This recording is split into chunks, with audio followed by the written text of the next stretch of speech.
दो similar right angle triangle same template follow करते हैं। अगर दो, चलो भाई दी गई आकृति में ये सवाल सीजीएल 2021 के प्री का है एज इट इज, और इसमें डायग्राम भी बना हुआ है। इस सवाल में डायग्राम भी दिया हुआ है। ये त्रिभुज है जिसमें ये वाला एंगल 90 डिग्री का, देखो 90 डिग्री बना हुआ है, यानी कि ट्राइंगल है x W Z right angle है। ये परपेंडिकुलर डाला गया भी 90 डिग्री है। ये 13 है मेरे दोस्तों, ये 12 है और ये आपका 5 है। आपसे ए और बी की वैल्यू पूछे, स्मॉल ए है ये स्मॉल बी है, ये स्मॉल ए है और ये स्मॉल बी है, ये आपसे पूछा गया है। ठीक है बच्चों, बताओ। आप इस सवाल को फॉर्मूला से भी कर सकते हो, मैंने आपको कल फॉर्मूला बताया है। ठीक है भाई, फॉर्मूला कैसे करेंगे ध्यान से सुनिएगा। ये राइट एंगल ट्राइंगल है, 90 डिग्री वर्टेक्स से हाइपोटेनस पे परपेंडिकुलर डाला गया मेरे प्यारे भाई। तो ये 12 का स्क्वायर क्या होगा, 5 गुणा ए। कल ही बताया था मेरे दोस्तों 12 का स्क्वायर क्या होगा मेरे दोस्तों, 5 इंटू ए। आप बोलोगे हाँ जी सर बिल्कुल से 5 गुणा ए। अब 12 का स्क्वायर 144, 144 को 5 से भाग करेंगे 28.8, स्मॉल आएगा 28.8, 28.8 आएगा, यानी कि डी ऑप्शन आंसर है। 28.8 यानी कि डी ऑप्शन सवाल का आंसर हो जाएगा। मुझे आगे करने की जरूरत ही नहीं थी फॉर्मूला से। आप इस सवाल को सिमिलरिटी से भी कर सकते हो। आप बोलोगे सर कैसे करेंगे सिमिलरिटी से, कैसे, हाउ हाउ माय डियर। तो आप कहोगे सर, बोला क्या, सीडी भुजा एबी पर लंब है। तो सीडी जो है मेरे दोस्तों ये भुजा एबी पर लंब है, जानिए एबी पर पॉइंट है। एडी से बीडी का रेशियो रूट के है, एसी से बीसी का रेशियो क्या होगा। बहुत बढ़िया सवाल। बहुत सारे बच्चे सवाल को गलत करेंगे, ए ऑप्शन बताने लगे ना, ए ऑप्शन नहीं भाई, कुछ बच्चों ने गलत बताया। सवाल का आंसर है डी ऑप्शन। हमने आपको ये पढ़ाया है, क्या पढ़ाया हमने आपको, कि एसी स्क्वायर बटे बीसी स्क्वायर, एसी स्क्वायर अभी एसी से बीसी का जो होल स्क्वायर होगा, एसी स्क्वायर बटे बीसी स्क्वायर, इन दोनों के रेशियो का स्क्वायर करेंगे तो क्या आएगा मेरे दोस्तों, एडी बाई बीडी आएगा कि नहीं आएगा। एडी बाई बीडी मैंने आपको पढ़ाया है भाई, इन दोनों के रेशियो का स्क्वायर करेंगे, एडी रेशियो बीडी आ जाएगा, यानी कि एडी बाई बीडी का एसी बटे बीसी का स्क्वायर। लेकिन अगर आपसे एसी बाई बीसी ही पूछा गया है, एसी बटा बीसी पूछा गया है, तो एसी बटा बीसी क्या आ जाएगा, एडी से बीडी के रेशियो का under root. AC by BC क्या आएगा, एडी से बीडी के रेशियो का अंडर रूट। आप बोलोगे हाँ जी सर बिल्कुल सही, बहुत बढ़िया। अगर एडी से बीडी का रेशियो अंडर रूट के दिया है, तो अंडर रूट के का भी जब आप अंडर रूट लेंगे तो फोर्थ रूट नहीं हो जाएगा। अंडर रूट का अंडर रूट मतलब पावर 4 हो जाएगा। तो फोर्थ रूट ऑफ के सवाल का आंसर है, आंसर है सवाल का फोर्थ रूट ऑफ के। और दी गई आकृति में एंगल एबीसी बराबर एंगल बीडीसी 90, समकोण त्रिभुज है, 90 डिग्री वर्टेक्स से कोण पर लंब डाला गया है। एडी 18, सीडी 32, एडी की लंबाई 18 है, सीडी की लंबाई 32 है, सीडी 32 है। आपसे पूछा ट्रायंगल एबीसी का एरिया, ट्रायंगल एबीसी का एरिया। कपिल मक्कारी किया है हमने, हाँ वो तो लग ही रहा है। तो राइट एंगल ट्रायंगल में 90 डिग्री वर्टेक्स से हाइपोटेनस पे परपेंडिकुलर डाला गया है मेरे प्यारे भाई। तो बीडी निकाल सकते हैं। थ्योरम क्या कहती है, थ्योरम ये कहती है कि बीडी का स्क्वायर बराबर एडी गुणा डीसी, बीडी का स्क्वायर बराबर एडी गुणा डीसी, यानी कि 18 गुणा 32, बीडी का स्क्वायर बराबर 18 गुणा 32। 18 गुणा 32 आएगा जी आपका 576, 540 प्लस 36, 576 क्या 24 का स्क्वायर। तो बीडी की जो लंबाई आएगी वो आगे 24, तो साइड बीडी जो है बच्चे वो 24 आ गया 24, दिस इज आएंगे 24। अब आप मुझे खुद बताओ कि समकोण त्रिभुज का इस त्रिभुज एबीसी का निकालना एरिया, एरिया होता है 1/2 आधार गुणा ऊंचाई। अब ये हाइपोटेनस कितना, 18 प्लस 32, हाइपोटेनस तो पूरा 50 है ना, 50, हाइपोटेनस तो पूरा 50 है ना। इस 50 बेस पर सामने वाले वर्टेक्स से हाइट तो है, यहाँ पे हाइट दी नहीं थी, आपको निकालनी पड़ी। सामने वाले वर्टेक्स से हाइट कितनी है 24, तो 1/2 50 गुणा 24 कितना आ जाएगा मेरे प्यारे भाई, यहाँ पे एरिया, यहाँ पे आ जाएगा आपका 600, 600 इस सवाल का आंसर है, बी ऑप्शन करेक्ट है। आप 3 4 5 का ट्रिपलेट गैस करके भी कर सकते हैं, बिल्कुल सही, मैं आपकी बात मानता हूं, लेकिन ये प्रॉपर तरीका है। ठीक है, बेसिक बेसिक का कोई लेना देना नहीं है। ठीक है, अगला क्वेश्चन, एबीसी समकोण त्रिभुज है। कल की क्लास में आपको कल बेसिक ही पढ़ाया है, एबीसी समकोण त्रिभुज है, कर्ण बीसी पर एडी लंब है। तो एबीसी समकोण त्रिभुज इसमें कर्ण है बीसी, इस तरीके से एबीसी समकोण त्रिभुज कर्ण बीसी पर एडी लंब है। तो एडी मेरे दोस्तों हाइपोटेनस है कर्ण बीसी पर। एसी जो है एबी का दुगना, एसी बराबर twice of AB, AC AB का दुगना, यानी कि एबी अगर 1 है तो एसी 2 है। तो आपसे पूछा बीडी का मान क्या होगा, what is the value of BD, BD की वैल्यू बतानी है और आंसर बीसी की टर्म में, आंसर किसकी टर्म में बताना है, बीसी की टर्म में बताना है। एसी जो है एबी का दुगना है, यानी कि एसी एबी अगर 1 है तो एसी 2 है। तो हाइपोटेनस क्या आ जाएगा, 1 है 2 है तो हाइपोटेनस आ जाएगा √5, √5 पाइथागोरस से। मुझे निकालना है बीडी, भैया मैं बीडी निकाल लूंगा आसानी से, रास्ते तो कहीं है भैया। क्या एबी, तो एबी का स्क्वायर क्या होगा मेरे दोस्तों, छोटी छलांग बीडी फिर पूरी छलांग बीसी। तो एबी का स्क्वायर है 1, एबी 1 का स्क्वायर बराबर बीडी गुणा बीसी, बीसी मतलब √5। तो बीडी आ गया बच्चों 1/√5, बीडी आ गया इक्वल टू 1/√5, बीडी 1/√5 आ गया, बीडी 1/√5 आ गया मेरे प्यारे भाई। मेरी बात को गौर से सुनिएगा, समझिएगा, बताइएगा 1/√5। पता कौन सा ऑप्शन 1/√5 है, हाइपोटेनस बीसी है √5, बीसी की लंबाई कितनी है √5, बीडी निकालना ना √5/4 या √5/2 या √5/3, अकेला ऑप्शन है बीसी, बीसी का मतलब √5, √5 को जब आप 5 से भाग देंगे तो 1/√5 बनेगा, 1/√5 जो कि बीडी है। तो बी ऑप्शन सवाल का आंसर होगा, बी ऑप्शन। अगला सवाल, नेक्स्ट क्वेश्चन, सब इसी लेग से एबी एम और एन, एबी एसी के मिड पॉइंट हैं, एम और एन, सीएम और बीएन एक दूसरे को पॉइंट डी पर काटते हैं, एंगल बीडीसी 90 डिग्री है। बीसी 8 है, बीसी 8 तो आपसे पूछा बीएन की लंबाई क्या होगी, बीसी 8 है तो आपसे पूछा बीएन की लंबाई क्या होगी। देखो ध्यान से सुनिएगा मेरे प्यारे भाई, मैंने तो इस सवाल कई बार किया है, तो मुझे पता है कि ये डायग्राम कैसे बनेगा। जो नॉर्मल बच्चा है पहले वो डायग्राम बनाएगा, फिर मिटाएगा, फिर दोबारा से बनाएगा। तो ट्रायंगल एबीसी में एंगल सी 90 डिग्री का, ये एंगल सी है मेरे दोस्तों, इस प्रकार से। तो ट्रायंगल हो गया मेरे प्यारे भाई इस प्रकार से एबीसी, तो त्रिभुज हो गया मेरे दोस्तों इस प्रकार से ABC, triangle ABC, angle C 90 degree का है। एम और एन क्रम से एबी और एसी के मिड पॉइंट है, एम और एन क्रम से एबी और एसी के मिड पॉइंट है। तो एबी और एसी के मिड पॉइंट है एम और एन, तो एबी का मिड पॉइंट एम है, एबी का मिड पॉइंट एम है मेरे दोस्तों, और एसी का मिड पॉइंट एन है। एम और एन क्रम से एबी और एसी के मिड पॉइंट है, एम और एन। अब बोलोगे हाँ जी सर बिल्कुल सही। सीएम और बीएन एक दूसरे को पॉइंट डी पर काटते हैं, सुनिएगा, सीएम और बीएन एक दूसरे को पॉइंट डी पर काटते हैं, सीएम और बीएन एक दूसरे को पॉइंट डी पर प्रतिच्छेद करते हैं, सीएम और बीएन, सीएम और बीएन एक दूसरे को यहां पॉइंट डी पर काटते हैं। और ये वाला एंगल बीडीसी 90 डिग्री का, ये एंगल बीडीसी 90 डिग्री का है। बोला बीसी 8 सेंटीमीटर है, अगर बीसी 8 सेंटीमीटर 8 सेंटीमीटर, तो आपसे पूछा बीएन, बी से लेकर एन तक की लंबाई क्या है, बीएन क्या है। अगर बीसी 8 सेंटीमीटर है तो आपसे पूछा है बीएन की लंबाई क्या है मेरे प्यारे भाई। जवाब दीजिए, इस सवाल का क्या आंसर है। This is very very beautiful question. बताओ, अगर 8 सेंटीमीटर है तो आप हमें ये जवाब दीजिएगा मेरे प्यारे भाई कि बीएन की लंबाई क्या है। इस सवाल को करने के तरीके हजार है, पर मैं आपको बेस्ट तरीका बताऊंगा, सुनो। चलिए, ये सीएम और बीएन क्या है, माध्यिकाएं तो है, मीडियन। ये हाइपोटेनस AB का मिड पॉइंट है M, ये साइड AC का मिड पॉइंट है N, और CM और BN एक दूसरे को यहां काट रहे हैं, तो CM और BN मीडियन ही तो है, साइड के मिड पॉइंट को अपोजिट वर्टेक्स से मिलाने वाली लाइन मीडियन है, ये भी मीडियन है, दोनों मीडियन एक दूसरे को पॉइंट D पर काटते हैं, तो पॉइंट D क्या है? पॉइंट D इस ट्रायंगल का सेंट्रॉइड यानी कि केंद्रक है। पॉइंट D जो है ट्रायंगल का सेंट्रॉइड यानी कि केंद्रक है मेरे प्यारे भाई। वैसे मैंने जब आपको सेंट्रॉइड पढ़ाया तो ये बात बताई थी कि अगर किसी त्रिभुज की दो माध्यिकाएं एक दूसरे को 90 डिग्री पे काटती है तो AC square plus AB square बराबर 5 टाइम्स ऑफ BC स्क्वायर, उससे भी हो जाएगा। पर बेस्ट तरीका बता रहा हूं भाई, अगर ये सेंट्रॉइड है, सेंट्रॉइड ये मीडियन है, तो सेंट्रॉइड तो मीडियन को 2 रेशियो पे बांटता है, रेशियो 2 रेशियो 1 होगा कि नहीं होगा? ये रेशियो 2 रेशियो 1 होगा, ये रेशियो 2 रेशियो 1 होगा। आप बोलोगे हाँ सर, आप इसको बिल्कुल भूल जाओ अभी कि ये ऐसा कुछ है भी, ठीक है ना भाई। ये जो है डी सेंट्रॉइड है, ये CM और BN मीडियन एक दूसरे को पॉइंट पे काटते हैं, सेंट्रॉइड सेंट्रॉइड मीडियन को 2 रेशियो 1 पे बांटता है, 2 रेशियो 1 के रेशियो बांटता है, 2 रेशियो 1 के रेशियो में। अगर ये 2 रेशियो 1 का रेशियो है ना, ये BD से DN का रेशियो 2 रेशियो 1 है। इस छोटे ट्रायंगल को देखो NCB को, इस छोटे राइट एंगल को देखो, समकोण त्रिभुज को NCB को देखो, NCB को देखो, इस समकोण त्रिभुज को देखो NCB को, इन दोनों का रेशियो क्या होगा? इन दोनों का रेशियो क्या होगा मेरे प्यारे? जवाब दो भाई। मैंने आपको बताया है, ध्यान से सुनिएगा, ध्यान से। मैंने आपको ये बताया है कि अगर किसी भी राइट एंगल ट्रायंगल में, मैंने आपको बताया, अगर किसी भी राइट एंगल ट्रायंगल में 90 डिग्री वर्टेक्स से हाइपोटेनस पे परपेंडिकुलर डाली जाए 90 डिग्री वर्टेक्स पे, अगर ये रेशियो 1 रेशियो 2 का है तो 90 डिग्री बनाने वाली साइड का रेशियो होगा अंडर रूट। अगर ये रेशियो 1 रेशियो 2 है तो 90 डिग्री बनाने वाली साइड का रेशियो अंडर रूट होगा 1 का अंडर रूट और 2 का अंडर रूट 2। इन दोनों का रेशियो 1 रेशियो रूट 2 होगा, 1 का अंडर रूट 1 ही होता है, 1 रेशियो रूट 2। अगर 1 रेशियो 2 का रेशियो तो 90 डिग्री बनाने वाली साइड का रेशियो क्या होगा? 1 रेशियो अंडर रूट 2। तेरा क्या होगा मेरे दोस्तों? स्क्वायर रूट हो जाएगा अंडर रूट। अगर ये 1 रेशियो 2 का रेशियो है, 1 रेशियो 2 का, इस समकोण त्रिभुज NCB को देखो, मैंने आपको पढ़ाया, कल की थ्योरम खोल के देखो, ये 1 रेशियो 2, तो 90 डिग्री बनाने वाली साइड का जो रेशियो हो जाएगा मेरे दोस्तों, वो अंडर रूट हो जाएगा 1 ratio under root 2, 1 ratio under root 2। आप बोलोगे हां जी सर बिल्कुल सही, मैं आपकी बात को समझ गया, 1 रेशियो अंडर रूट 2, यस और नो, 1 रेशियो अंडर रूट 2, यानी कि ये जो रेशियो होगा 1 रेशियो अंडर रूट 2 का होगा इनका रेशियो। आप बोलोगे हां जी सर, जब पूरा पढ़ लोगे Shivendra ji, 1 ratio under root 2, 1 ratio under root 2। अभी समकोण त्रिभुज NCB को देखो, ये 1 है, ये 1 और रूट 2 का रेशियो, तो ये कितना आएगा? BN का आएगा पाइथागोरस से। अगर ये 1 है, ये रूट 2, तो पाइथागोरस से आ जाएगा रूट 3। पाइथागोरस से कितना आ जाएगा मेरे दोस्तों? रूट 3 आ जाएगा। BN की लंबाई कितनी आ जाएगी? रूट 3। 1 और रूट 2 पाइथागोरस से रूट 3 आ जाएगा। रूट 2 की वैल्यू सवाल में 8 सेंटीमीटर दे रखी है, 4 रूट 2 गुना। रूट 2 की वैल्यू 8 सेंटीमीटर दी है, 4 रूट 2 गुना, तो रूट 3 की वैल्यू भी BN है, रूट 3 की वैल्यू भी 4 रूट 2 गुना होगी, रूट 3 की वैल्यू 4 रूट 2 गुना होगी, 4 रूट 6 सेंटीमीटर, तो 4 रूट 6 सेंटीमीटर BN की लंबाई होगी। और इस सवाल का आंसर है ऑप्शन नंबर यहां से सी करेक्ट है, सी। बताऊंगा, सभी लोग ध्यान से सुनिएगा मेरी बातों को। अगर मैं इस क्वेश्चन को यहां से हटा दूं, अगर मैं इस सवाल को हटा देता हूं और ये वाला सवाल लगाता हूं मैं इसकी जगह, सवाल नंबर 53, सुनना मेरी बात को। एक समकोण त्रिभुज की कोई दो भुजाएं एक दूसरे को 90 डिग्री पर काटती हैं, त्रिभुज की तीनों भुजाओं का अनुपात ज्ञात करो। एक समकोण त्रिभुज की कोई दो माध्यिकाएं, कोई दो मीडियन एक दूसरे को 90 डिग्री पर काटती हैं, ट्रायंगल की तीनों साइड का रेशियो ज्ञात करो। एक समकोण त्रिभुज की कोई दो माध्यिकाएं एक दूसरे को 90 डिग्री पर काटती हैं, त्रिभुज की तीनों भुजाओं का रेशियो बताओ। देखो, अगर मैं समकोण त्रिभुज की ये दोनों मीडियन खींचता हूं, लेग्स की मीडियन, अगर मैं समकोण त्रिभुज के लेग्स की मीडियन खींचता हूं, लेग्स की, ये लेग्स की मीडियन है, लेग्स की, तो बताओ ये दोनों मीडियन कभी भी 90 डिग्री पे काट सकती हैं? ये वाला एंगल तो हमेशा 90 डिग्री से बड़ा होगा, कैसा भी ट्रायंगल बना लो 90 डिग्री हो नहीं सकता। 90 डिग्री बनाने के लिए तो ऐसा और ऐसा ही होना चाहिए, तो ये चित्र तो कभी लेग्स की मीडियन तो 90 डिग्री पे काट ही नहीं सकती। तो अगर बोला समकोण त्रिभुज की कोई दो माध्यिकाएं एक दूसरे को 90 डिग्री पर काटती हैं, तो कोई दो माध्यिकाएं कौन सी होंगी भाई? एक तो हम खींच लेते हैं लेग्स की मीडियन और एक हम खींच लेते हैं हाइपोटेनस की मीडियन।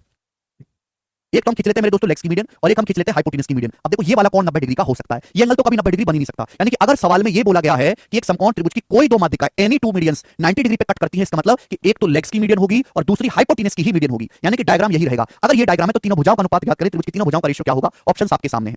अगर भैया ये दोनों माध्यिकाएं एक दूसरे को काट रही हैं, पॉइंट सेंट्रॉइड है, सेंट्रॉइड हमेशा मीडियन को 2 रेशियो पे बांटते हैं, रेशियो 2 रेशियो 1 होगा। अब इस ट्रायंगल को देखो NCB को, केवल इस त्रिभुज को आपको देखना है, केवल इस त्रिभुज को आपको, केवल इस ट्रायंगल को देखना है मेरे प्यारे भाई, NCB को। आप इस ट्रायंगल को मेरे दोस्तों देखिएगा ध्यान से, NCB को। इस ट्रायंगल में 90 डिग्री वर्टेक्स से परपेंडिकुलर डाला गया, 1 रेशियो 2 का रेशियो, 1 रेशियो 2 का, तो 90 डिग्री बनाने वाली साइड का रेशियो होगा अंडर रूट 1, 90 डिग्री बनाने वाली साइड का रेशियो अंडर रूट होगा 1 का अंडर रूट 1 और 2 का अंडर रूट 2। यानी कि इन दोनों का जो रेशियो होगा, इन दोनों का 1 रेशियो अंडर रूट 2 होगा। इन दोनों का जो रेशियो होगा मेरे प्यारे भाई, वो 1 रेशियो अंडर रूट 2 होगा। इन दोनों का रेशियो 1 रेशियो रूट 2 का 1 रेशियो रूट 2, 1 रेशियो रूट 2। भाई ये n मिड पॉइंट है, मिड पॉइंट अगर ये 1 है तो ये भी बनाएगा, n मिड पॉइंट है, अगर ये 1 है तो ये भी बनाएगा मेरे प्यारे भाई। आप बोलोगे हां जी सर, आप खुद बताओ, ये अंडर रूट 2 है, ये पूरी साइड यहां से यहां तक की 1 और 1 2 हो गई, पूरी साइड 2 हो गई, तो पाइथागोरस से कितना आएगा? अंडर रूट 2 का स्क्वायर 4 प्लस रूट 2 का स्क्वायर 2, पाइथागोरस से हाइपोटेनस आ जाएगा रूट 6, रूट 6। तो त्रिभुज की तीनों भुजाओं का अनुपात क्या आएगा भाई? ये वाली साइड है अंडर रूट 2, ये वाली साइड है 1 और 1 2, और ये हाइपोटेनस कितना है? हाइपोटेनस है रूट 6। तो आप इनका रेशियो ले लेंगे तो ये रूट 2 से कट जाएगा, रूट 2 से काटेंगे तो 1 ratio root 2 ratio root 3, 1 ratio root 2 ratio root 3। ये सवाल का आंसर आएगा सी, ऑप्शन यहां से करेक्ट बनता है, ऑप्शन नंबर सी। बहुत बेहतरीन, ये तो ये सवाल का आंसर आएगा सी, ऑप्शन यहां से करेक्ट बनता है, ऑप्शन नंबर सी। बहुत बेहतरीन, ये तो प्रीवियस का सवाल नहीं है, ये हमने बनाया है और जो मैंने पहले करवाया प्रीवियस का पूछा हुआ है, हमने बनाया है और जो मैंने पहले करवाया प्रीवियस का पूछा हुआ है, उसी से एक लेवल आगे का क्वेश्चन है जो फ्यूचर में बन सकता है। तो ये plus AC square D square plus AC square, ये थ्योरम है, ये मैं ऑलरेडी आपको पढ़ा चुका हूं सेंट्रॉइड में, केंद्रक में मैंने प्रूफ भी करवाया था, मैंने प्रूफ भी करवाया था। अगर समकोण त्रिभुज की दो लेग्स पर पॉइंट डी और ई है, अगर समकोण त्रिभुज की लेग्स पर दो पॉइंट डी और ई है, तो AD square plus CE square बराबर होगा DE square plus AC square. AD square plus CE square बराबर होगा DE square plus AC square. ये थ्योरम है मेरे प्यारे बच्चे। आप बोलोगे सर बढ़िया थ्योरम है, ऑप्शन कौन सा सही है? बी ऑप्शन थ्योरम है। इंपॉर्टेंट थ्योरम है, कई बार थ्योरम भी पूछी गई है आपसे। भी हो सकता है कि आपको कोई 3 वैल्यू देके आपको यहां से चौथी वैल्यू पूछ ले, भी हो सकता है आपको कोई 3 वैल्यू देके चौथी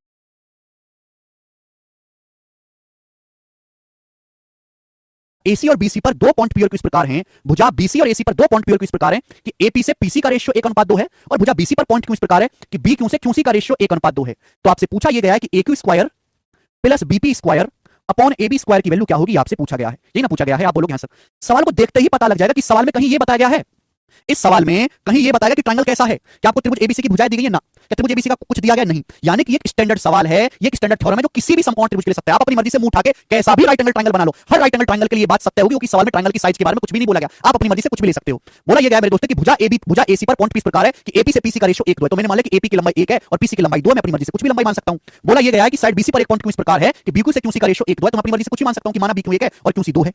ठीक है, आप कुछ भी सवाल की दी गई शर्त के अनुसार आप कुछ भी रख सकते हैं, आंसर पे चेंज नहीं आएगा मेरे प्यारे भाई। ठीक है, चलिए बच्चों, आपसे पूछा गया बताओ एक्यू स्क्वायर क्या आएगा पाइथागोरस से। एक्यू स्क्वायर क्या आएगा, एक्यू कहां, एक्यू ये रहा इस ट्रायंगल में, इस ट्रायंगल में पाइथागोरस लगाओगे, ये साइड होगी 3, ये साइड होगी 2, तो एक्यू का स्क्वायर क्या आएगा पाइथागोरस से 3 का स्क्वायर प्लस 2 का स्क्वायर 13, 13 आएगा पाइथागोरस से, प्लस बीपी स्क्वायर क्या आएगा बीपी स्क्वायर। ये देखो बीपी कहां, ये रहा बीपी, ये बीपी है मेरे दोस्तों, कौन से समकोण त्रिभुज में, बीसीपी में, समकोण त्रिभुज बीसीपी में, समकोण त्रिभुज बीसीपी में, साइड 2 है ये 3 है, ये साइड 2 है ये 3 है, पाइथागोरस लगाएंगे 2 का स्क्वायर प्लस 3 का स्क्वायर, 2 का स्क्वायर प्लस 3 का स्क्वायर, 4 और 9 13। आप बोलोगे हां जी सर बिल्कुल सही, बटे A B square. A B क्या आएगा मेरे दोस्तों, अभी ये साइड भी 3 है, ये साइड भी 3 है, देखो ना पाइथागोरस से, ये साइड भी 1 2 3 है, ये साइड भी 3 है, पाइथागोरस से ए बी का स्क्वायर क्या आएगा 3 का स्क्वायर प्लस 3 का स्क्वायर, 3 का स्क्वायर प्लस 3 का स्क्वायर 18, तो ये आएगा बेटा 26/18, 26/18 क्या होता है 13/9, 13/9 ही सवाल का आंसर था, सी ऑप्शन। समझ में आप लिखिए स्क्वायर इनसाइड ट्रायंगल। मेरे दोस्तों ध्यान सुनिएगा, सबसे पहले मैं आपको कांसेप्ट समझाऊंगा और फिर मेरे दोस्तों मैं आपको उस पर बेस्ड जो है सवाल करवाऊंगा। देखिए जैसे भाई मेरे दोस्तों आपके सामने त्रिभुज है, बच्चों आपके सामने त्रिभुज है ए बी सी, ये बढ़िया त्रिभुज है, गोरा गोरा त्रिभुज है, ये त्रिभुज ए बी सी। ठीक, अब इस त्रिभुज की भुजा 3 भुजाएं ए बी बी सी ए सी, आप किसी भी भुजा पर स्क्वायर बना सकते हो कि नहीं। अब इस त्रिभुज की भुजा बीसी पर एक स्क्वायर बना गया मेरे दोस्तों इस तरीके से, ये भुजा बीसी पर बना मैक्सिमम साइज का स्क्वायर, भुजा बीसी के ऊपर इससे बड़ा स्क्वायर नहीं बनाया जा सकता। बात क्लियर है, आप बोलोगे हां जी सर बात क्लियर है। तो त्रिभुज है मेरे दोस्तों एबीसी, इसमें भुजा बीसी के ऊपर एक स्क्वायर बनाया गया इस तरीके से मेरे प्यारे, P Q R S, P Q R S. इस पर इस तरीके से बनाया गया कि स्क्वायर की जो भुजा है, स्क्वायर की ये जो एक साइड है पी क्यू बीसी के ऊपर है, तो आप मुझे बताओ इस स्क्वायर की साइड क्या होगी, इस वर्ग की भुजा क्या होगी मेरे प्यारे जल्दी से। तो मैंने स्क्वायर की साइड को ए मान लिया, स्मॉल ए भी स्मॉल ए है, ये भी स्मॉल ए है बच्चों, ये भी स्मॉल ए है, ये भी स्मॉल ए है। ध्यान से सुनिएगा मेरे प्यारे भाई। ठीक है दोस्तों, ये जो वर्ग है मेरे दोस्तों भुजा बीसी के ऊपर बनाया गया, भुजा बीसी की साइड को मेरे दोस्तों मान लिया कि माना भुजा बीसी की जो लंबाई है वो x है, माना भुजा बीसी की जो लंबाई है वो x है, ये मैंने मान लिया कि माना भुजा बीसी की जो लंबाई है वो x है, और भुजा बीसी के करस्पॉन्डिंग ये जो हाइट है, सामने वाले वर्टेक्स से मैं क्या डालूंगा परपेंडिकुलर, सामने वाले वर्टेक्स से मैंने ये परपेंडिकुलर डाला, भुजा बीसी के करस्पॉन्डिंग ये जो हाइट है मेरे दोस्तों, जो भुजा बीसी के करस्पॉन्डिंग हाइट है मेरे प्यारे भाई, ये y है। क्लियर है, तो भैया आपके सामने त्रिभुज एबीसी है, इसके अंदर भुजा बीसी पर एक स्क्वायर वर्ग बनाया गया है, ऐसे ही आप स्क्वायर भुजा एबी के ऊपर भी बना सकते हैं, साइड एसी के ऊपर भी बना सकते हैं। ये भुजा बीसी के ऊपर बना मैक्सिमम साइज का स्क्वायर है, इस स्क्वायर की जो साइड है पी क्यू भुजा बीसी के ऊपर है, तो आपसे पूछा जाएगा बताओ इस स्क्वायर की साइड क्या होगी, इस वर्ग की भुजा क्या होगी, आपसे पूछा जाएगा मेरे प्यारे। ये जो वर्ग है भुजा बीसी के ऊपर बनाया गया, भुजा बीसी की साइड x है, भुजा बीसी की लंबाई x है, और भुजा बीसी के संगत जो हाइट है वो y है, तो a बराबर होगा मेरे प्यारे बच्चों x y upon x plus y। ये सीधा कांसेप्ट है, इस कांसेप्ट को अपनी कॉपी में लिख लीजिए, a बराबर x y upon x plus y, a बराबर x y upon x plus y concept है मेरे दोस्तों, कांसेप्ट को कॉपी में उतार लीजिए। ठीक है, फटाफट उतार लेंगे। अगर किसी भी त्रिभुज के अंदर मेरे प्यारे बच्चों एक वर्ग बनाया गया है इस प्रकार से, तो इस वर्ग की जो भुजा है आपको बस ये पता होना चाहिए कि वर्ग किस भुजा पर बनाया गया है और उस भुजा के ऊपर हाइट क्या है, a बराबर x y upon x plus y। ठीक है मेरे दोस्तों, चलिए प्यारे बच्चे, अब आप कहोगे सर ये कैसे आया, कहां से आया, हमें तो कुछ पल्ले ही नहीं पड़ा। मेरे दोस्तों ये चीज सिमिलरिटी से निकल के आती है। आपको यहाँ पे दो ट्रायंगल दिखाई दे रहे हैं, एक ट्रायंगल एएसआर और ये दूसरा ट्रायंगल एबीसी। आपको यहाँ पे दो ट्रायंगल दिखाई दे रहे हैं मेरे प्यारे, आप गौर से देखोगे ट्रायंगल एएसआर। चलिए अब पेपर में सवाल कैसे आएगा, पेपर में सवाल इस तरीके से आएगा मेरे प्यारे, पेपर में क्वेश्चन इस तरीके से आएगा, ये त्रिभुज है, ये त्रिभुज है, कुछ भी ले लेते हैं मेरे दोस्तों, ये त्रिभुज है मेरे प्यारे, त्रिभुज की भुजा 13 है, ये 14 है, ये 15, त्रिभुज है इसकी भुजाएं 13 14 15, 13 14 15 इसकी भुजाएं। भुजा 14 पर एक स्क्वायर बनाया गया मेरे दोस्तों, भुजा 14 पर वर्ग बनाया गया इस प्रकार से, स्क्वायर बनाया गया साइड 14 पर मेरे दोस्तों। ठीक है भाई, आपको इस स्क्वायर की साइड बतानी, आपको इस वर्ग की भुजा बतानी है स्मॉल ए, आपको इस वर्ग की भुजा बतानी है स्मॉल ए क्या होगा, ये सवाल है बताएं। ये क्वेश्चन आ गया आपके सामने पेपर में कि त्रिभुज की भुजा 13 14 15 है, त्रिभुज एबीसी, इस वर्ग की भुजा बीसी पर सॉरी ट्रायंगल की भुजा बीसी पर एक स्क्वायर बनाया गया, स्क्वायर, इस स्क्वायर की साइड क्या होगी। तो मैंने क्या कांसेप्ट सिखाया, मैंने कांसेप्ट सिखाया कि आपको ये पता होना चाहिए कि ट्रायंगल की किस भुजा पर, त्रिभुज की किस भुजा पर स्क्वायर बनाया गया है, और इस भुजा के करस्पॉन्डिंग हाइट पता होनी चाहिए। मुझे भुजा 14 के संगत ऊंचाई निकालनी, त्रिभुज की ऊंचाई। आप जानते हैं कि ऊंचाई कैसे निकालोगे भाई, 13 14 15 बहुत फेमस ट्रायंगल है, मैंने आपको रटवाया भी है कि 13 14 15 मतलब एरिया होगा 84, 13 14 15 एरिया 84 होगा मेरे प्यारे भाई, 84 हीरोन्स फॉर्मूला लगा के एरिया निकाल लोगे, 13 14 15 मेरे दोस्तों हीरोन्स फॉर्मूला लगा के इसका एरिया निकाल लोगे 84, एरिया बराबर होता है 1/2 आधार गुणा ऊंचाई। 14 के करस्पॉन्डिंग आपको हाइट निकालनी मेरे दोस्तों, 14 × 84 तो कितना आ जाएगा 12, तो इसकी जो हाइट है मेरे प्यारे 12 आ गई 12। यानी कि मेरे प्यारे दोस्त अगर मैं साइड इस भुजा 14 के करस्पॉन्डिंग हाइट निकालूं मेरे प्यारे भाई, तो इस हाइट की जो लंबाई आएगी वो 12 सेंटीमीटर होगी, 12 सेंटीमीटर। तो इस स्क्वायर की भुजा क्या होगी, स्क्वायर की भुजा हो जाएगी मेरे दोस्तों xy upon x plus y, 14 × 12 upon 14 plus 12, ऊपर नीचे 2 कट जाएगा मेरे दोस्तों, तो 14 × 84 4 से कट जाएगा मेरे दोस्तों, 14 × 12 बटे ये आ जाएगा नीचे 26, 2 से कटेगा तो नीचे आएगा 13 और ऊपर आएगा 84, 84 बटे 13, क्योंकि अप्रॉक्स कितना आएगा मेरे दोस्तों, अप्रॉक्स हो जाएगा 13 × 78 बचेगा मेरे दोस्तों, 13 × 78 6 0 13 × 52 और 8 13 × 78 अप्रॉक्स 6.46 सेंटीमीटर, ये इसकी आ जाएगी भुजा। नहीं समझ में आया तो छोड़ दीजिए, आगे चलते हैं नेक्स्ट अगला कांसेप्ट। ये चीज इतनी ज्यादा इंपॉर्टेंट नहीं है, आज तक एक ही सवाल आया है जो मैंने आपको बता दिया। इंपॉर्टेंट ये चीज है square inside right angle triangle, square inside right angle triangle.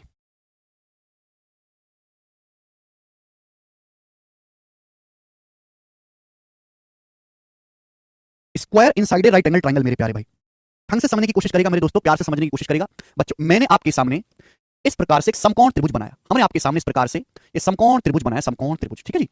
समकोण त्रिभुज 90 डिग्री, ये 90 डिग्री का है। ए बी सी, हमने आपके सामने इस तरीके से समकोण त्रिभुज बनाया ए बी सी। वर्टेक्स ए के सामने की साइड स्मॉल ए, भुजा बी, वर्टेक्स सी बी के सामने की साइड स्मॉल बी, और वर्टेक्स सी के सामने की साइड स्मॉल सी। बोलो बात क्लियर है? आप बोलोगे हाँ सर बात एकदम क्लियर है। देखो मेरे प्यारे बच्चों, समकोण त्रिभुज के अंदर स्क्वायर दो तरीके से बनाया जा सकता है। ट्रायंगल एबीसी है, वर्टेक्स ए के सामने भुजा small A, vertex A B C, vertex B के सामने की भुजा स्मॉल बी और शीर्ष बी के सामने की भुजा स्मॉल सी। दो तरीके से इसके अंदर स्क्वायर बनाया जा सकता है। आप बोलोगे सर कैसे? पहला मेरे दोस्तों स्क्वायर इस तरीके से बनेगा, ये वाला एक स्क्वायर ये बन गया मेरे प्यारे बच्चों। आप बोलोगे हाँ जी सर बिल्कुल सही। दूसरा स्क्वायर मेरे प्यारे भी ऐसे भी तो बन सकता है, एक वर्ग ऐसे भी तो बनाया जा सकता है जिसकी एक भुजा जो है कर्ण पे हो, जिसकी एक भुजा जो है मेरे दोस्तों कहां हो? कर्ण पे हो, इस तरीके से।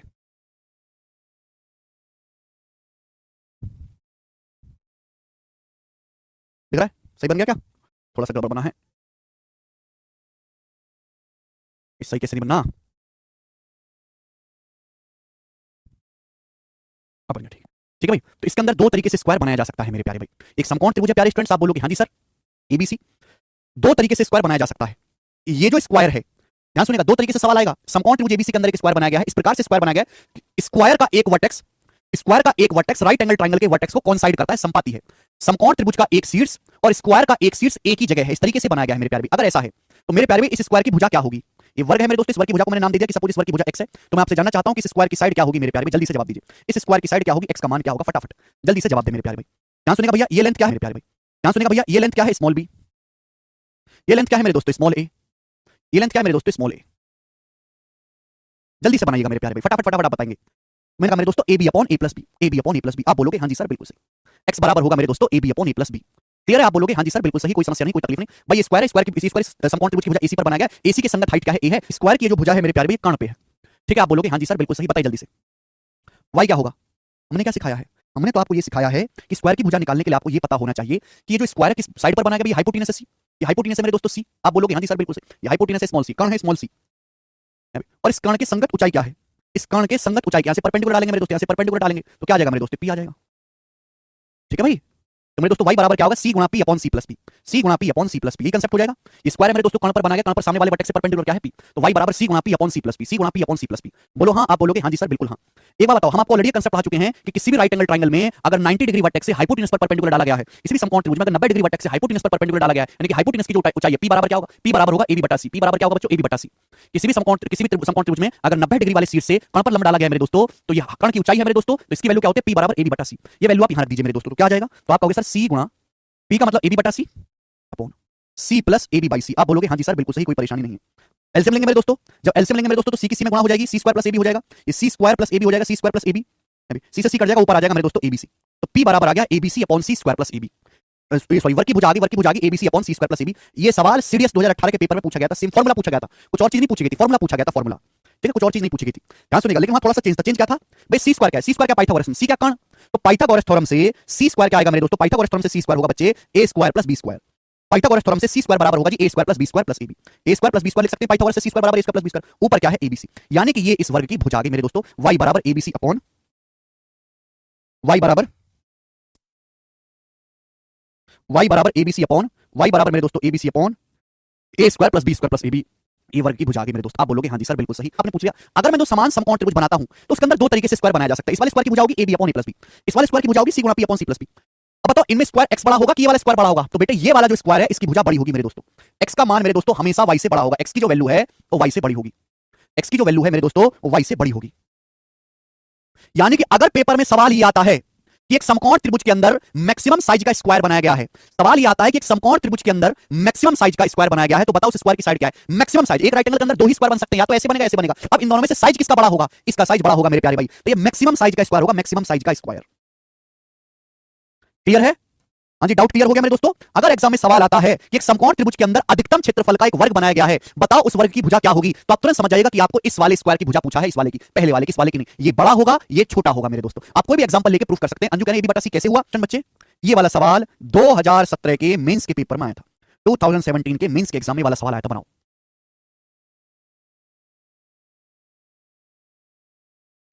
एक समकोण त्रिभुज एबीसी में, यहां पे एक चीज मिसिंग है, एक समकोण त्रिभुज एबीसी में एंगल बी बराबर 90 है, ये मिसिंग है। एक समकोण त्रिभुज एबीसी में एंगल बी 90 है, ए बी 12 है, AC 15 है। सुनिएगा मेरे दोस्तों, एक समकोण त्रिभुज एबीसी में ये बन गया, एक समकोण त्रिभुज एबीसी है जिसमें एंगल बी 90 है, ए बी 12 है और AC 15, AC 15 है, ए बी 12 है, ऐसे बना लेते हैं। एक समकोण त्रिभुज एबीसी में एंगल बी 90 है, ए बी 12 है और AC 15 है। त्रिभुज में एक वर्ग अगर ये 12 है 15 तो जाहिर सी बात है 9 आ जाएगा। 9 12 15 ट्रिपलेट है, 3 4 5 का 3 9 12 15। अब आगे के सवाल को ढंग से पढ़ेगा। त्रिभुज में एक वर्ग इस प्रकार बनाया जाता है कि इसके शीर्षों में से एक त्रिभुज के शीर्षों के साथ संपाती है। वर्ग का अधिकतम संभव क्षेत्रफल क्या है? यहां पर दोनों बातें बोल दी, दोनों में से एक बात बोलता तो भी आप समझ जाते कि इसके अंदर एक स्क्वायर बनाया गया है। आपसे पूछा स्क्वायर का मैक्सिमम पॉसिबल एरिया क्या होगा, तो स्क्वायर बना कैसे होगा? इस तरीके से इसके अंदर एक वर्ग बनाया गया है मेरे प्यारे भाई, आपसे पूछा है उस वर्ग का अधिकतम संभव क्षेत्रफल क्या होगा, तो इसके अंदर जो स्क्वायर बना होगा मेरे प्यारे भाई वो कैसे बना होगा प्यारे दोस्तों? तो आपको सर इस तरीके से वो स्क्वायर बना होगा। सवाल में ये भी बोला गया कि त्रिभुज में एक वर्ग इस प्रकार बनाया जाता है कि इसके शीर्षों में वर्ग के शीर्षों में से एक शीर्ष त्रिभुज के शीर्ष के साथ संपाती है। तो स्क्वायर के वर्टेक्स का ये वाला जो शीर्ष है ये राइट एंगल ट्रायंगल के शीर्ष के साथ कौन साइड कर रहा है? दोनों स्क्वायर का एक शीर्ष और त्रिभुज का एक शीर्ष एक ही जगह है। आपसे पूछा स्क्वायर का एरिया क्या है? एरिया निकालने के लिए आपको स्क्वायर की साइड को पता करना पड़ेगा। तो आप मुझे बताओ इस स्क्वायर की साइड क्या होगी? x। तो सीधा कांसेप्ट है मेरे दोस्तों, हमने आपको अभी पढ़ाया, अगर आपने सुना हो तो आप कहोगे सर 12 गुणा 9 अपॉन 12 प्लस 9, 12 गुणा 9 अपॉन 12 प्लस 9 क्या आ जाएगा? 108/21, 108/21 3 से कट जाएगा 36/7, 108/21 3 से कट जाएगा 36/7 सेंटीमीटर। ये इस स्क्वायर की भुजा। आपसे पूछा स्क्वायर का एरिया, बच्चे स्क्वायर का एरिया क्या हो जाएगा? भुजा का वर्ग, साइड का स्क्वायर। अब 36/7 का स्क्वायर क्या आएगा? इसका स्क्वायर करेंगे, 36 का स्क्वायर 1296 बटे नीचे 7 का स्क्वायर 49, 1296/49 सेंटीमीटर स्क्वायर। ये इस वर्ग का अधिकतम क्षेत्रफल होगा जो कि पहला ऑप्शन है। तो अगर किसी को कांसेप्ट पता है तो डायरेक्ट वो सवाल कर लेगा। ए बी 10 है, AC 24 है, ए बी की जो लंबाई है वो 10 है, AC की जो लंबाई है मेरे दोस्तों वो 24 है, पौने 90 है। त्रिभुज के अंदर वर्ग DEFG, त्रिभुज के अंदर वर्ग DEFG खींचा जाता है जिसकी भुजा FC BC के साथ साथ है, E और D AB और AC पर हैं। वर्ग की भुजा की लंबाई क्या है? वर्ग की भुजा की लंबाई क्या है आपसे पूछा गया। बहुत बेहतरीन सवाल। आपसे यहाँ पे वर्ग की भुजा पूछा, हो सकता है आपसे वर्ग का विकर्ण पूछ ले, एरिया पूछ ले। अगर आपको भुजा पता चल गई तो आप कुछ भी निकाल सकते हैं। इस त्रिभुज के अंदर एक वर्ग खींचा जाता है DEFG जिसकी भुजा FG BC के साथ साथ है। BC क्या है बच्चों? BC जो है इसका डायगोनल है मेरे प्यारे, BC जो है इसका सॉरी हाइपोटेनस है। तो इसके अंदर जो स्क्वायर खींचा जाता है उस तरीके से खींचा जाता है कि स्क्वायर की जो भुजा है मेरे दोस्तों BC के अलोंग है मेरे प्यारे। तो स्क्वायर कैसे बनेगा मेरे प्यारे? स्क्वायर कैसे बनेगा? जवाब दीजिए। स्क्वायर बनेगा मेरे दोस्तों इस तरीके से, ये बन गया स्क्वायर, ये बन गया स्क्वायर। इसके अंदर एक स्क्वायर इस तरीके से खींचा जाता है कि भुजा FG जो BC के साथ साथ है, E और D AB और AC पर हैं, E और D AB और AC पर हैं, ठीक है ना? पॉइंट E और D AB और AC पर हैं, तो कैसे बन जाएगा? DEFG, ये बन गया मेरे दोस्तों स्क्वायर। और FG जो है मेरे दोस्तों वो BC के अलोंग है, BC के ऊपर है। आपसे पूछा वर्ग की भुजा की लंबाई बताएं, वर्ग की भुजा की लंबाई। लेटेस्ट सवाल है मेरे प्यारे, बहुत ज्यादा इंपॉर्टेंट नहीं है कि मैं आपसे कहूं कि बहुत ज्यादा एग्जाम में आएगा। आ गया कभी कभार सवाल 2 एक साल में कभी। ये 10 है 24 है तो कहां क्या आ जाएगा? 26, 5 बार 13 का दुगना 10 24 26। मुझे पता है कि अगर आपको इस स्क्वायर की साइड निकालनी है तो आपको हाइपोटेनस के करस्पॉन्डिंग हाइट पता होनी चाहिए, हाइट आपको पता होनी चाहिए, ठीक है ना? ये हाइट मेरे दोस्तों आपको पता होनी चाहिए, हाइट, ठीक है? ये हाइट आपको पता होनी चाहिए, ये वाली हाइट, ठीक है ना? कि इस त्रिभुज की हाइट क्या है मेरे दोस्तों? हाइपोटेनस के अलोंग, ये हाइट हाइपोटेनस के ऊपर, ये आपको पता होना चाहिए मेरे दोस्तों। P कंसेप्ट मैंने भी आपको बता रखा है, आप अपनी कॉपी टटोल के देखो, नोट्स देखो, खोल के अगर बनाए हो कभी जिंदगी में तुमने कभी कोई नोट्स वगैरह कि समकोण त्रिभुज के कर्ण के ऊपर जो हाइट होती है P बराबर 1/c 10 गुणा 24/26, 10 गुणा 24/26, 90 डिग्री बनाने वाली साइड की गुणा बटे हाइपोटेनस, ये आ जाएगा मेरे दोस्तों 120/13, 240/26 क्या आ जाएगा? 120/13। ये मेरे प्यारे बच्चों क्या आ गया आपका? ये हाइपोटेनस के ऊपर हाइट आ गई। आपसे स्क्वायर की यानी कि वर्ग की भुजा पूछा है, तो वर्ग की जो भुजा है मेरे दोस्तों वर्ग बनाया किस साइड पे गया है? वर्ग बनाया गया कर्ण 26 पे, हाइपोटेनस 26 पे ये वर्ग बनाया गया है मेरे प्यारे भाई, ठीक है जी? आप बोलोगे जी सर कोई प्रॉब्लम नहीं है यहाँ पर, ठीक है? तो 26 गुणा 120/13 अपॉन 26 प्लस 120/13 ये आ जाएगा 10 गुणा 24/13 240/120/13, ठीक है ना? 26 गुणा 120/13 A B C into P upon C plus P आ जाएगा मेरे प्यारे भाई। कोई दुख तकलीफ समस्या परेशानी इसमें नहीं, ठीक है? थोड़ी सी कैलकुलेशन आपको करनी ही पड़ेगी। 13 दूनी 26, 120 दूनी, देखिए 2 से कट भी रहा तो 2 से काट लेते 13 बार और 2 से कट जाएगा मेरे दोस्तों 60 बार। 13 ऊपर पहुंचेगा 120 गुणा 13 और नीचे क्या आ जाएगा मेरे प्यारे भाई? नीचे आ जाएगा 13 गुणा 13 169, 169 में 60 जोड़ूंगा, 169 में 60 जोड़ूंगा तो 229। गड़बड़ है भाई? हाँ ठीक है, बिल्कुल ठीक आ रहा है। 120 गुणा 13 बटे 229, 120 की 13 में गुणा करेंगे 12 गुणा 156, 1560 बटे 229 पहला ऑप्शन है सवाल का आंसर है 1560 बटे 229। देखो इस सवाल को करने के तरीके तो बहुत सारे 10 तरीके हैं, पर मैं आपको बेस्ट तरीका बताऊंगा, बेस्ट तरीका, ठीक है बच्चे? बेस्ट तरीका ये है मेरे प्यारे भाई कि ये आधी पिक्चर है। अगर मैं इस पिक्चर को पूरा कर लूं इस तरीके से, अगर मैं इस पिक्चर को पूरा कर लूं मेरे प्यारे, पूरा कर लूं तो आपको ऐसे दिखाई देगा। अगर मैं इस पिक्चर को पूरा कर लूं तो ये है मेरे दोस्तों, बोलिए, आप बोलोगे सर गजब हो गया, गजब। आपको केवल आधी पिक्चर दिखाई दे रही थी मेरे दोस्तों, आधी। अगर आप इस पिक्चर को पूरा कर लो तो ये बन गया मेरे दोस्तों, ये 7 है, ये 7 है मेरे दोस्तों, 24 से हाइट 90 डिग्री, 25 है मेरे प्यारे भाई। यानी कि ये बन गया समद्विबाहु त्रिभुज आइसोसेलेस ट्रायंगल, समद्विबाहु त्रिभुज बन गया ये। और आपको इसकी त्रिज्या निकालनी है, अर्धवृत्त की त्रिज्या, यानी कि मुझे इस ट्रायंगल के इन सर्कल की रेडियस निकालनी है, इस त्रिभुज के अंतःवृत्त की त्रिज्या निकालनी है। ट्रायंगल के इन सर्कल की रेडियस स्मॉल r बराबर क्या होता है? डेल्टा बटे s। ट्रायंगल के इन सर्कल की रेडियस, इस त्रिभुज के अंतःवृत्त की त्रिज्या आपको निकालनी है स्मॉल r बराबर डेल्टा बटे s। ट्रायंगल के इन सर्कल की रेडियस स्मॉल r बराबर डेल्टा बटे s। सीधा कांसेप्ट मैंने आपको पढ़ाया है। डेल्टा क्या है? डेल्टा मतलब इसका एरिया, समद्विबाहु त्रिभुज का क्षेत्रफल, क्षेत्रफल का शॉर्टकट सिखाया है। समकोण त्रिभुज का समद्विबाहु त्रिभुज का क्षेत्रफल 1/2 आधार गुणा ऊंचाई, इन दोनों की गुणा कर दो 7 गुणा 24, ये आ जाएगा मेरे दोस्तों एरिया। ये एरिया आ गया बटे सेमी पेरीमीटर। सेमी पेरीमीटर मतलब परिमाप का आधा। परिमाप क्या आएगा? 25 7 32 25 7 32 64 तो परिमाप है। सेमी पेरीमीटर क्या है? 25 और 7 32, 32 आपका परिमाप आ जाएगा 32, 32 आपका परिमाप आ जाएगा, सेमी पेरीमीटर आ गया। पूरी साइड जोड़ेंगे 64 आएगा, 64 का आधा 32, 8 3 24 8 32 आ गया बच्चों 21/4, 7 21/4, 21/4 मतलब 5.25 सेंटीमीटर, 5.25 सेंटीमीटर। ये सवाल का आंसर था बी ऑप्शन। इससे एक ये भुजा 15 ये 20 है तो कर्ण क्या आ जाएगा? 25 15 20 25 ट्रिपलेट है, 3 4 5 का 5 गुना। इसके अंदर सेमी सर्कल बनाया गया, सेमी सर्कल का जो व्यास है वो हाइपोटेनस पे है, सेमी सर्कल का जो व्यास है हाइपोटेनस पे, इसका कोई फॉर्मूला तो सिखाया नहीं मैंने, ना ही फॉर्मूला सिखाने की जरूरत है, बताने की जरूरत है। जब भी कुछ ना समझ में, मैं कई बार बता चुका हूं, तो बिल्कुल बेसिक पे उतर जाइए मेरे प्यारे भाई, ठीक है ना। पिछले सवाल में तो ट्रिक थी, ये ट्रिक वाली चीज है ही नहीं भाई। सेंटर है मेरे दोस्तों, सेंटर से आप इसको मिलाओगे, यहाँ पे टच कर रहा है तो रेडियस होगी, रेडियस टेंजेंट और रेडियस के बीच में कितने डिग्री का एंगल होगा, 90 डिग्री का। कई बार मैं बता चुका हूं कि सर्कल है, सर्कल की स्पर्श रेखा है, तो टेंजेंट रेडियस के बीच में हमेशा 90 डिग्री का कोण बनता है, ठीक है ना। ये भुजा बीसी सेमी सर्कल को यहाँ पे टच कर रहा है मेरे दोस्तों, आप मिलाओगे तो रेडियस है, टेंजेंट 90 डिग्री, कोण होगा आर। ये यहाँ पे टच कर रहा है मेरे दोस्तों, आप इसको मिलाओगे मेरे प्यारे भाई 90 डिग्री, ये 90 डिग्री का कोण बनेगा मेरे दोस्तों। ये सेमी सर्कल की रेडियस होगी आर, जो आपको निकालनी है, त्रिज्या आर। आप बताओ बच्चों, ये भी 90 है, ये भी 90 है, ये भी 90 है, तो ये भी 90 होगा, चारों कोण 90 90 90 के हो गए भाई। ये चारों कोण 90 90 है, तो हमने सामने की भुजाएं बराबर, ये स्मॉल आर है तो इसके सामने भी आर हो जाएगा, स्मॉल आर है तो ये भी स्मॉल आर हो जाएगा। इसका मतलब मेरे प्यारे स्टूडेंट्स ये रहा कि एक स्क्वायर ही बन गया। अब ये सवाल वो बचा ही नहीं जो आपको करना है, ये सवाल तो बन गया कि भाई एक समकोण त्रिभुज के अंदर एक स्क्वायर बना है जिसकी साइड स्मॉल आर है, वर्ग बना है। और ये तो मैं आपको ऑलरेडी पढ़ा चुका हूं, सिखा चुका हूं, ये तो ऑलरेडी पढ़ा चुका हूं भाई। अगर मुझे स्क्वायर की भुजा निकालनी है, स्मॉल आर निकालना है, तो क्या है ये 15 है मेरे दोस्तों, 20 है। क्या कंसेप्ट है, 15 गुणा 20 अपॉन 15 प्लस 20, 15 गुणा 20 अपॉन 15 प्लस 20, 35 35। किससे जाएगा मेरे दोस्तों, 5 से, 5 दिया 15, 5 7 35, तो आएगा 20 दिया 60/7 सेंटीमीटर, तो 60/7 सेंटीमीटर इस सवाल का आंसर है, जो कि बी ऑप्शन एकदम ठीक है। इसी के साथ ये टाइप समाप्त। कितना सीक्वेंस में आपको बताता हूं, जो चीज पढ़ा दी पूरी पढ़ा दी, इससे बाहर सवाल बनेगा ही नहीं, ठीक है ना। आपको मैंने क्या रखा, आप अलग से कहीं से कुछ देखो ना, जरूरत ही नहीं। अब राइट एंगल के अंदर स्क्वायर का कोई सवाल है, सेमी सर्कल का कोई सवाल है, दोनों कर लोगे, अगला टाइप आपके सामने। सर्कल में बना कोण हमेशा 90 डिग्री होता है। अगर मैं एसी को व्यास मान के अर्धवृत्त खींचूंगा, तो जो सेमी सर्कल है पॉइंट बी से पास करेगा, इस प्रकार से पॉइंट बी से होकर गुजरेगा। तीनों भुजाओं को व्यास मान के मैंने अर्धवृत्त खींचा, तो बच्चों ये जो एरिया है, ये वाला जो एरिया है मेरे प्यारे भाई, ये जो एरिया है जो अर्धवृत्तों के बीच बंद हो रहा है, ये जो एरिया है जो तीनों अर्धवृत्तों के बीच बन रहा है, ये वाला जो क्षेत्रफल है मेरे प्यारे भाई, जिसको मैं शेडेड कर रहा हूं, ये जो एरिया है मेरे प्यारे भाई, जिसको मैं शेडेड कर रहा हूं, ये जो शेडेड एरिया है, कंसेप्ट सभी लोग लिख लीजिए। ये शेडेड एरिया जो है, जो छायांकित भाग का क्षेत्रफल है, इसकी जो वैल्यू है ट्रायंगल एबीसी के एरिया के बराबर होता है, समकोण त्रिभुज एबीसी के एरिया के बराबर होगा, है ना। ये जो शेडेड एरिया है, ये राइट एंगल ट्रायंगल एबीसी के क्षेत्रफल के बराबर होगा। This is the concept. आप बोलोगे सर बिल्कुल ठीक है, कंसेप्ट समझ में आ गया। ये जो शेडेड एरिया मेरे प्यारे भाई, राइट एंगल ट्रायंगल एबीसी के एरिया के बराबर होगा। शेडेड एरिया जो है राइट एंगल ट्रायंगल एबीसी के एरिया के बराबर होगा। आपका सवाल 2019 के सीजीएल के प्री में और सीडीएस के पेपर में मेरे प्यारे भाई 2018 में आया है। Same question as it is करके बताएं। दिए गए चित्र में आपके सामने चित्र दिया है, एबीसी एक समकोण त्रिभुज, आपके सामने चित्र दिया एबीसी समकोण त्रिभुज जहां एंगल ए 90 90 है। बोला एबी की लंबाई स्मॉल पी है, बोला एबी की लंबाई स्मॉल पी है, एसी की लंबाई स्मॉल क्यू है। तीनों भुजाओं को विकर्ण पर अर्धवृत्त खींचा, तीनों भुजाओं को व्यास मान कर अर्धवृत्त खींचा, शेडेड एरिया क्या होगा। तो ये जो शेडेड एरिया है मेरे दोस्तों, ये समकोण त्रिभुज के एरिया के बराबर होगा। समकोण त्रिभुज का क्षेत्रफल क्या होता है, 1/2 90 डिग्री बनाने वाली साइड की गुणा। ये एंगल 90 डिग्री है, 90 डिग्री बनाने वाली साइड पी और क्यू है, तो मेरे दोस्तों समकोण त्रिभुज का क्षेत्रफल 1/2 पी क्यू इसके बराबर होगा। बी ऑप्शन क्वेश्चन का आंसर है, बी ऑप्शन। बिल्कुल बेसिक सवाल, सीधा फॉर्मूला ही आपके पेपर में पूछा गया था, सीधा का सीधा फॉर्मूला ही। समझ में आया है तो कमेंट में यस लिखेंगे। अगला क्वेश्चन, सवाल नंबर है आपके सामने दोस्तों 69। ये 2017 के मेंस के पेपर में आया था, करके बताओगे जल्दी से। बोला गया दिए गए चित्र में 3 सेमी सर्कल हैं जो ड्रॉ किए गए हैं त्रिभुज एबीसी की तीनों भुजाओं पे, त्रिभुज एबीसी की तीनों भुजाओं पे 3 सेमी सर्कल खींचे गए हैं इस प्रकार से। बोला है एबी 21 है, बोला ये गया कि एबी की लंबाई 21 है, बीसी की लंबाई 28 है, बीसी 28 है और एसी की लंबाई 35 है। तीनों की लंबाई दी है, एबी 21 है, बीसी 28 है, एसी 35 है। तो आपसे पूछा शेडेड एरिया क्या होगा। शेडेड एरिया आपसे पूछा गया मेरे दोस्तों, शेडेड एरिया 21, 28 और 35 को देखकर आप देखते ही समझ जाओगे कि समकोण त्रिभुज है। ये 3 4 5 का ट्रिपलेट है मेरे दोस्तों, बस यहाँ 7 गुना कर रखा है। 7 के 21, 7 चौक 28, 7 पंजे 35 से ट्रिपलेट है मेरे दोस्तों, जिसमें ये वाला कोण जो है ये 90 डिग्री का है। इसका मतलब ये समकोण त्रिभुज है जिसकी तीनों भुजाओं को व्यास मानकर अर्धवृत्त खींचे गए हैं। शेडेड एरिया आपसे पूछा गया है, शेडेड एरिया जो होगा वो समकोण त्रिभुज के एरिया के बराबर होगा 1/2। ये भुजा 21 है, ये 28 है 90 डिग्री बनाने वाली, तो एरिया हो जाएगा 1/2 21 गुणा 28। 2 से 28 आपका 14 बार जाएगा, 21 गुणा 14 आ जाएगा 280 + 14 294। सी ऑप्शन सवाल का आंसर था 294।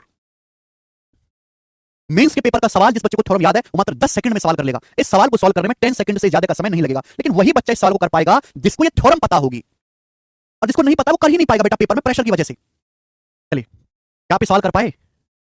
अच्छा जीत। एक समद्विबाहु समकोण त्रिभुज है मेरे प्यारे भाई, देखो इसका चित्र बनाना भी अपने आप में आर्ट है। हो सकता है कि आपके पेपर में जब क्वेश्चन आए तो उसमें चित्र बना हुआ हो। एक समद्विबाहु समकोण त्रिभुज है, मतलब इसकी 2 भुजाएं बराबर हैं जहां बीसी कर्ण है। एक समद्विबाहु समकोण त्रिभुज है मेरे प्यारे भाई, जहां बीसी आपका हाइपोटेनस है, यानी कि मेरे दोस्तों एंगल ए 90 डिग्री का होगा। ये समद्विबाहु समकोण त्रिभुज है, इसका मतलब मेरे प्यारे भाई एबी और एसी की लंबाई सेम है, एबी और एसी बराबर बराबर है। बोला है एक सेमी सर्कल बीक्यूसी, एक सेमी सर्कल बीक्यूसी भुजा बीसी को व्यास मानकर पॉइंट ए के अपोजिट डायरेक्शन में बनाया गया है। ध्यान से पढ़ेंगे मेरे दोस्तों क्वेश्चन को। एक अर्धवृत्त बीक्यूसी भुजा बीसी को व्यास मानकर पॉइंट ए के अपोजिट डायरेक्शन में बनाया गया है। मतलब क्या हुआ, ये भुजा बीसी को डायमीटर मानकर एक सेमी सर्कल बनाया गया है। पॉइंट ए तो इस तरफ है, पॉइंट ए के अपोजिट डायरेक्शन, मतलब इस तरीके से भुजा बीसी को डायमीटर मानकर मेरे प्यारे एक सेमी सर्कल बनाया गया है। पॉइंट ए के अपोजिट डायरेक्शन में ये बन गया मेरे दोस्तों बीक्यूसी, नाम दे दिया इसका बीक्यूसी, पॉइंट ए के विपरीत दिशा में। आगे क्या बोला है, बीपीसी एक चाप है जिसका केंद्र बिंदु ए पर है, जो भुजा बीसी और बीक्यूसी के बीच स्थित है। एबी की लंबाई 6 सेंटीमीटर है, एबी की लंबाई 6 सेंटीमीटर है। देखो ध्यान से सुनेगा, बहुत ही प्यारा सवाल है। बीपीसी एक आर्क है सर्कल का, जो इसका सेंटर पॉइंट ए पर है और वो बीसी कर्ण बीसी और बीक्यूसी के बीच में है। देखो मेरे प्यारे भाई, पॉइंट ए पर रखो प्रकार की नोक, और मेरे दोस्त एक ऐसा चाप खींचना है जो बीसी और बीक्यूसी के बीच में है। आप जानते हैं जैसे सर्कल है, सर्कल के 4 बराबर टुकड़े कर देंगे तो क्या कहलाता है, चतुर्थांश, क्वार्टर सर्कल। क्वार्टर सर्कल की मेरे दोस्तों ये दोनों रेडियस बराबर होती है मेरे प्यारे भाई। यहां भी तो ऐसा ही हो रहा है भाई, ये भुजा एबी और ये भुजा एसी बराबर है, एबी और एसी बराबर है। पॉइंट ए पे रखो प्रकार की नोक और एबी के बराबर दूरी भरो प्रकार में, एबी के बराबर ले लो चाहे एसी के बराबर ले लो, और ऐसे चाप खींच दो तो क्या बन जाएगा मेरे दोस्तों, ये क्वार्टर सर्कल बन जाएगा जो बीसी और बीक्यूसी के बीच में बनेगा। बीपीसी चतुर्थांश बन जाएगा। तो आपसे पूछा ये गया है मेरे प्यारे, पूछा क्या गया है कि बीपीसी और बीक्यूसी के बीच गिरे भाग का क्षेत्रफल ज्ञात कीजिए। बीपीसी है और ये बीक्यूसी है, बीपीसी और बीक्यूसी के बीच मेरे दोस्तों जो भाग गिरा है बीपीसी और बीक्यूसी के बीच मेरे प्यारे भाई ये जो भाग गिरा है इसका क्षेत्रफल आपको बताना है। बीपीसी और बीक्यूसी के बीच मेरे दोस्तों जो भाग है इसका एरिया आपको बताना है। जैसा मैंने पिछला सवाल कराया आप इसको उसी तरीके से कर सकते हैं। बेसिक से करने के लिए मेरे दोस्तों क्या करना होगा मेरे दोस्तों आप खुद ही सोचो। अगर मेरे प्यारे में इस ट्रायंगल के एरिया में इस सेमी सर्कल का एरिया जोड़ दूं, सेमी सर्कल का एरिया, और उसमें से माइनस कर दूं क्वार्टर सर्कल का एरिया घटा दूं, आ जाएगा शेडेड एरिया। शेडेड एरिया आ जाएगा। आपको बेसिक है जो आपको सोचना था, ठीक है ना भाई। इस त्रिभुज के एरिया में इस अर्धवृत्त का एरिया जोड़ लो, इस पूरे अर्धवृत्त का जो बीसी पे बनाया गया, और माइनस कर दो चतुर्थांश है ना, ये A B P C, quarter circle का एरिया घटा दो तो ये बचेगा, शेडेड एरिया बचेगा। लेकिन आपको जरूरत नहीं है। अगर ऐसा कोई भी सवाल आता है तो इसकी भी डायरेक्ट शॉर्टकट है मेरे दोस्तों। शेडेड एरिया जो होगा वो राइट एंगल ट्रायंगल के एरिया के बराबर होगा। शेडेड एरिया जो होगा मेरे दोस्तों वो ट्रायंगल एबीसी के एरिया के बराबर होगा। ट्रायंगल एबीसी कैसा है? आइसोसेलेस राइट एंगल ट्रायंगल है, समद्विबाहु समकोण त्रिभुज है, समद्विबाहु समकोण त्रिभुज। आप बोलोगे हां जी सर बिल्कुल सही, इसकी ये भुजा 6 है, ये भी 6 है। समकोण त्रिभुज का क्षेत्रफल क्या आ जाएगा मेरे दोस्तों? क्या आ जाएगा? 1/2 6 गुणा 6 यानी कि 36/2 18। जो सवाल का जो आंसर था वो बी ऑप्शन था 18। बोला एक समकोण त्रिभुज के कर्ण की लंबाई, एक समकोण त्रिभुज के कर्ण की लंबाई 10 सेंटीमीटर। इसका इस समकोण त्रिभुज का अधिकतम क्षेत्रफल क्या होगा? बेटे अधिकतम क्षेत्रफल तभी होगा जब इन दोनों साइड की गुणा मैक्सिमम हो। तो एरिया क्या होता है? एरिया होता है 1/2 परपेंडिकुलर गुणा बेस, इन दोनों साइड की गुणा अधिकतम हो। गुणा मैक्सिमम तभी होगी जब ये दोनों साइड बराबर होंगी, यानी कि आइसोसेलेस राइट एंगल ट्रायंगल होगा। और आइसोसेलेस राइट एंगल ट्रायंगल का एरिया होता है h²/4, तो 100/4 यानी कि 25 सेंटीमीटर स्क्वायर इसका अधिकतम क्षेत्रफल होगा। इससे बड़ा हो ही नहीं सकता। ठीक है मेरे प्यारे दोस्त, आगे चलेंगे। एक सवाल मैं आपको और बता देता हूं, 73 बनाओ। बोला है समकोण त्रिभुज का एक कोण 15 डिग्री है। बच्चों ये वाला कोण 15 डिग्री है, 15 डिग्री। टाइप को फॉलो नहीं करते, किसी टाइप का नहीं है सवाल। समकोण त्रिभुज का एक कोण 15 डिग्री, 90 1 मीटर है मेरे प्यारे भाई। एरिया क्या होगा? ये कोई समद्विबाहु समकोण त्रिभुज तो है नहीं, दोनों भुजाएं निकालनी पड़ेंगी। भाई ये परपेंडिकुलर है, ये बेस है, तो आप मुझे बताओ ये 15 डिग्री है मेरे दोस्तों। तो आप हमें ये बताओ कि अगर मैं sin 15 डिग्री लगाऊं, sin क्या होता है? sin होता है लंब बटे कर्ण। 15 डिग्री के लिए लंब है मेरे दोस्तों, कर्ण आपका 1 मीटर है। तो इसका मतलब मेरे दोस्तों परपेंडिकुलर कितना आएगा? sin 15 डिग्री आ जाएगा। लंब की लंबाई क्या आ जाएगी? sin 15। और तो कुछ रास्ता नहीं भाई, मुझे दोनों भुजाएं निकालनी पड़ेंगी। इसी तरीके से ये क्या आ जाएगी? cos 15 डिग्री आ जाएगी। cos 15 डिग्री आ जाएगी मेरे प्यारे दोस्तों। आप बोलोगे हां सर sin 15 आ गई, cos 15 आ गई, त्रिकोणमिति लगा के मेरे दोस्त। ठीक है 30 60 90 कोई स्टैंडर्ड ट्रायंगल तो है नहीं, 15 75 90 भी इस्तेमाल कर सकते हैं। एरिया क्या हो जाएगा मेरे दोस्तों? एरिया होता है 1/2 90 डिग्री बनाने वाली साइड की गुणा। 90 डिग्री बनाने वाली साइड की गुणा हो जाएगी sin 15 गुणा cos 15। sin 15 गुणा cos 15 90 डिग्री बनाने वाली साइड की गुणा होगी। अब कैसे करें मेरे दोस्त? आपको पता है sin 2a का 2 sin a cos a, अगर ऊपर नीचे 2 से गुणा कर दो, 2 से, तो फार्मूला बन गया। किसका फार्मूला बन गया? 2 sin a cos a। ये sin 2a का फार्मूला बन गया है भाई। ये sin 2a का फार्मूला बन गया मेरे दोस्तों। 2 sin a cos a sin 30 degree. sin 30 degree मतलब 1/2, ये बन गया जी 1/8 metre square. 1/8 metre square. sin 30 degree 1/8 metre square. लेकिन आपसे सेंटीमीटर में पूछा है, तो 1 मीटर का मतलब होता है 100 सेंटीमीटर। 100 का स्क्वायर हो गया 10,000, तो आ जाएगा 10,000 सेंटीमीटर स्क्वायर बटे 8। 10,000 बटे 8 करेंगे 1250। 1250 स्क्वायर सेंटीमीटर इसका आंसर है 1250। 1 मीटर स्क्वायर बराबर 10,000 सेंटीमीटर स्क्वायर। गजब का सवाल था।